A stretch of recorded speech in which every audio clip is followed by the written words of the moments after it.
Hello, dear viewers of the Diabetes Treatment channel. Today, we will learn how a person with diabetes should perform the Hajj and Umrah rituals. To tell you about this, I have studied 7 different sources. I read the Nusuk portal, that is the Hajj portal, to find out how a person with diabetes should proceed. How should someone with diabetes perform Hajj or Umrah? Here are the recommendations. The American and European Diabetes Associations recommendations for Hajj and Umrah, the British Medical Journal's recommendations for Hajj, Umrah, and travel, as well as the recommendations from the Saudi Ministry of Health regarding Hajj and Umrah. Here, we won't be discussing the Quran or Hadith here. You'll receive medical recommendations. This is a big topic. You can save every single YouTube video. There's a place labeled download there. You might not be performing Hajj or Umrah right now, but when the time comes, you'll be able to do it when the time comes. You'll need this, so save it for yourself. And right now, I've taken the essence from these 7 sources and prepared it for you. So let's begin. Anyone going for Hajj or Umrah needs to prepare in advance. When we say they need to prepare, it means they need to go through a preparation process. They need to bring their blood sugar to normal levels. That is, they should consult with their doctor and say, I want to perform Hajj or Umrah. They should ask, is it possible for me? You should try to bring your blood sugar as close to normal as possible, and you need to start walking regularly, because over there you'll have to walk up to 10 kilometers a day. For Hajj and Umrah, anyone planning to go should start walking gradually in advance. Of course, among you, there are people who, even without coming to see me, walk for an hour in the morning and an hour in the evening. There are people who have gone to Hajj and Umrah without any problems. Some walk 20 or even 30 kilometers, who have gone and come back without any issues. This video is dedicated both to them and to newcomers, because every year millions of Uzbeks or people from Central Asia and even others watching us now go to perform Hajj or Umrah. In such cases, they might not know what to do. So that's why these recommendations are being given. Where do we start? So preparation begins with a consultation with an endocrinologist. We go with our insulin, our sugar-lowering tablets, our medications, and discuss whether we should continue with our current medications or adjust the dosages we take them. Next, you should have your medical certificate or treatment sheet with you. The medical professional monitoring you could be a doctor, or it might not be. It could be someone else, regardless of who it is. You need to show your treatment sheet to the medical staff. You must have it on hand. In addition to that, the next thing is vaccines. That is, people going for Hajj or Umrah or those with diabetes. If vaccines are recommended for them, we take all of them. I get asked this a lot. People ask me, is it okay if I get vaccinated? There is only one rule. If you have diabetes, vaccines are allowed for people with diabetes. The only thing is, their blood sugar must be within the normal range. Some vaccines, for example, flu vaccines or COVID vaccines, if given to people with high blood sugar, may cause complications or even trigger the same disease. So try to keep your blood sugar as much as possible to bring it back to normal, and only then should you get vaccinated. All right, next, what should we take with us when going for Hajj or Umrah? In addition to the medication prescribed by our doctor, we should take enough medicines with us. This includes my patients as well. Whether I have prescribed androgen or testosterone, whether I have prescribed vitamin D, growth hormone, or insulin, whatever I have prescribed, you should take them with you. Anyone going for Hajj or Umrah does not mean they should stop treating their blood sugar. Going for Hajj means you will walk a lot, but that doesn't mean you shouldn't take your diabetes medication. Do you understand? That means we need to take a glucometer with us and enough test strips as well. Insulin should not be stored at temperatures above 25 degrees. Patients who use insulin can now find special bags for storing insulin in online stores, refrigerated bags, or there are bags you can carry with ice. They can keep things cool or cold for up to 16 hours. They themselves maintain a cool temperature or keep it cold. Insulin should not be stored above 25 degrees. Remember this, that's why a refrigerated bag or a bag for carrying insulin with ice should be taken with you. You should take it with you. Insulin cannot be stored at temperatures above 25 degrees. We take 2 sets of insulin with us because insulin can fall and break if dropped. That's one of the characteristics of insulin. And as I just mentioned, I read from 7 sources. There are people with diabetes wrote about dropping their insulin and breaking it and being left without insulin. Then when you go there, if you need to shave your hair or beard, you should use a razor that doesn't cut. That is, when shaving your beard or hair, you need a razor that doesn't scrape or cut your skin.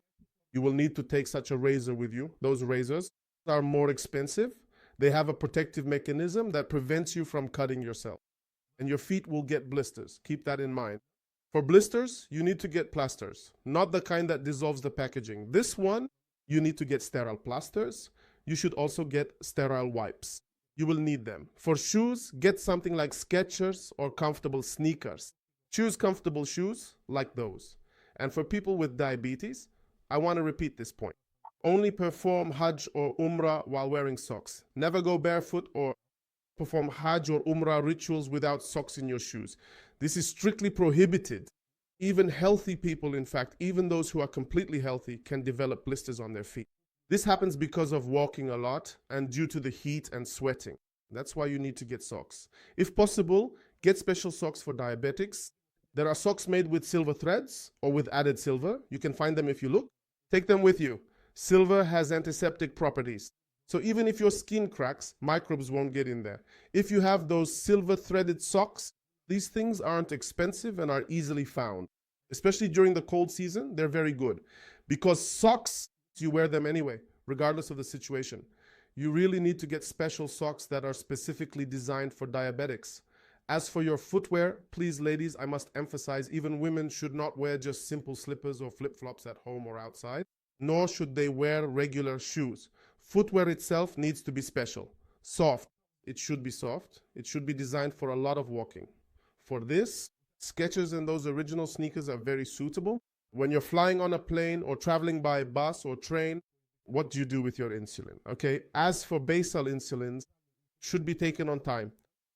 For those who take regular insulin, that is, people who take insulin after eating, if they eat according to what they have during the trip, whether on a flight or on a train, they take it, or if not, they don't. Blood sugar lowering medications after meals, you should take those that are taken after meals, after you eat. If you have a meal, if you fly from Uzbekistan to Saudi Arabia, you fly in the direction of the sun.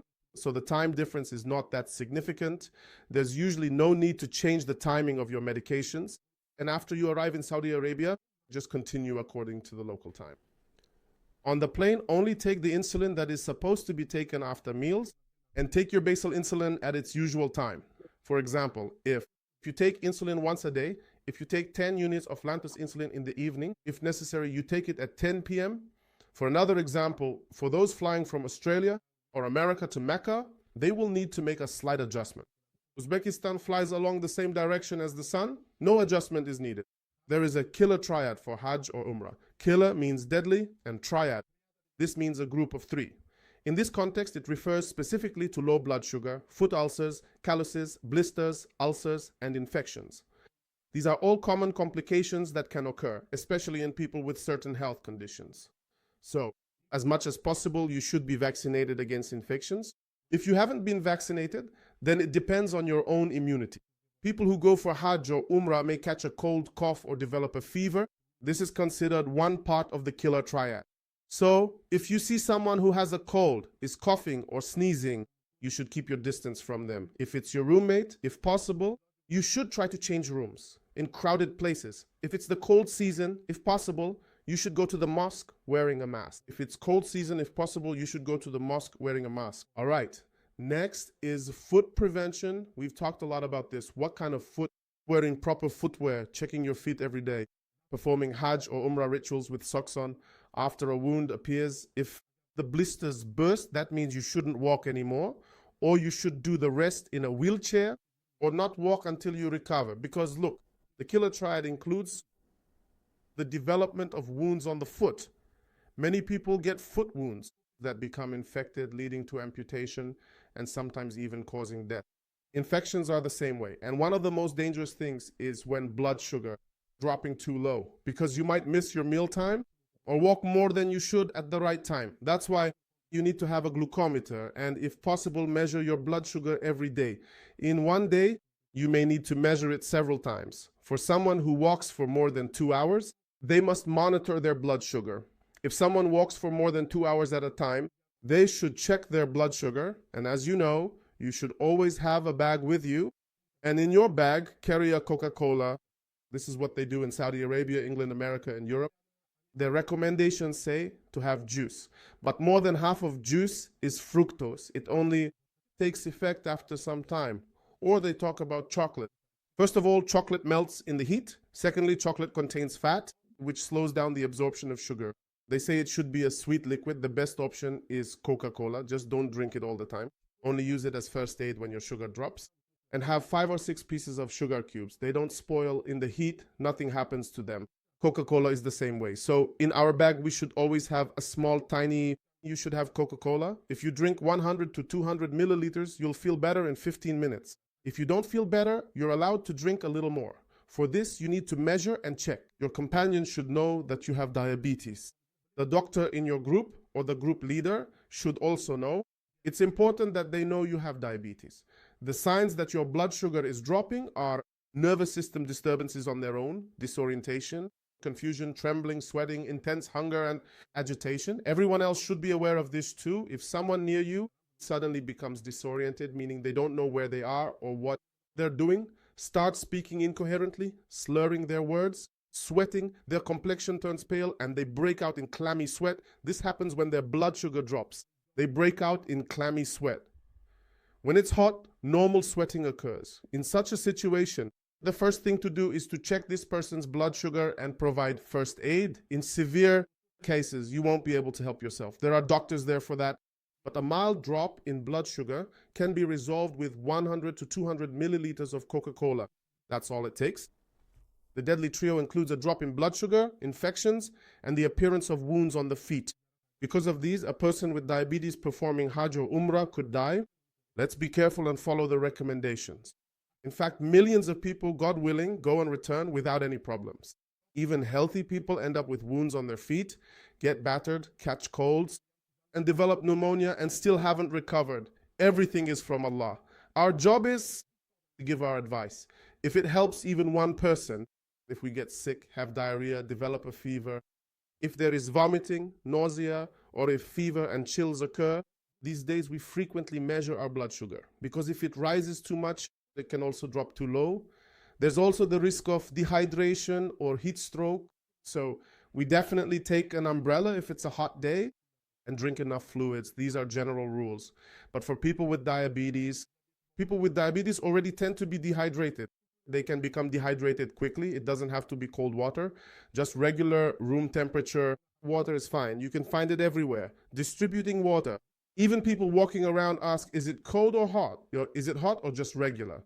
So we just take the regular one and drink it. Don't drink cold water or you'll catch a sore throat. Now, on the days when Hajj or Umrah rituals cannot be performed, when don't you perform them? They call it the red line. If you are in this condition, then these rituals cannot be performed. The first is when your blood sugar drops too low, hypoglycemia. When your blood sugar falls below 3 millimoles per liter, actually, the recommendations say if it's below 3.9 millimoles per liter, there are also those among us who have recovered. Their blood sugar is already within the normal range. So internationally, hypoglycemia is defined as below 3 millimoles per liter. So for patients who do not take insulin, if their blood sugar is below 3 millimoles per liter, if it drops lower, and for those who take insulin, if it falls below 3.9 millimoles per liter, then on that day, you do not perform Hajj or carry out the Umrah rituals. You bring your blood sugar back to normal and take a rest. Secondly, you having excessively high blood sugar. In fact, when blood sugar is at 14 millimoles per liter or higher, that is considered the red line. And on that day, Hajj or Umrah rituals are not performed because this person's blood sugar is considered high. For Uzbeks, it makes no difference. Just now, someone came and went with a blood sugar of 21 millimoles per liter. They walked around without any problem. Someone even came with a blood sugar of 33 millimoles per liter. So pay attention to this. In fact, before you leave, bring your blood sugar to normal levels and come to this world. The rules or the Ministry of Health of Mecca or Saudi Arabia, and we follow the recommendations regarding Hajj and Umrah rituals.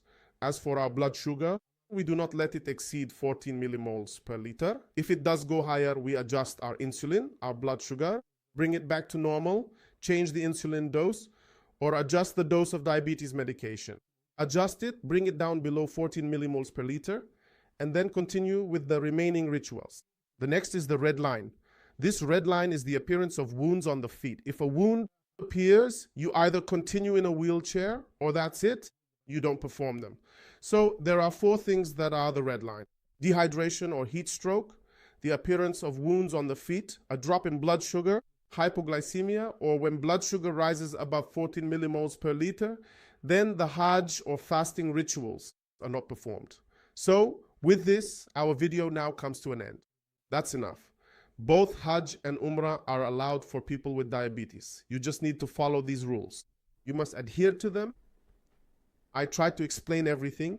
This is a very big topic, friends. I've been preparing since morning. Some things might have been left out. You can let me know about those. Now, regarding the diet, or for someone who goes for Umrah, the diet should not be broken. Dates contain more than 70 grams of sugar. More than half of it is fructose. Rice contains more than 80 grams of sugar. Rice is not allowed. When you go for Hajj, I don't know how it will be. I haven't been to Hajj. But when you go for Umrah, if possible, choose the best types, the expensive ones, as much as possible, because you will have the opportunity to choose food. So this is the street of the hotel by the clock. The hotel is on the left side of the clock. Everyone knows it.